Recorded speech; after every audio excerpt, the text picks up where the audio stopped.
Welcome back to another quick guide today. We'll walk you through how to see games you deleted on App Store. Here are some steps to help you see games you deleted on the App Store. First, open the App Store. Tap the blue App Store icon on your home screen. Tap your profile icon, located in the top right corner of the screen. Tap Purchased.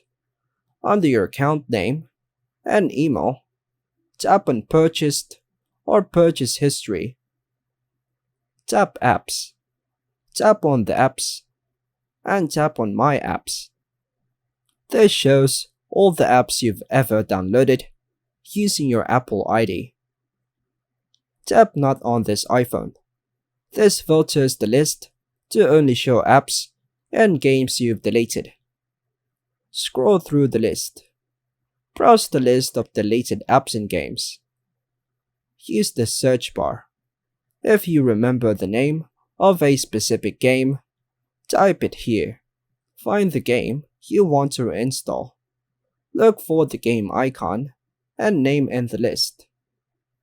Tap the download icon.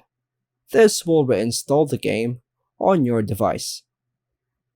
Tip: make sure you're logged in to the same Apple ID you originally used to download the games. This method works even if the game is no longer on your device. And that's all for now, folks. Thanks for watching.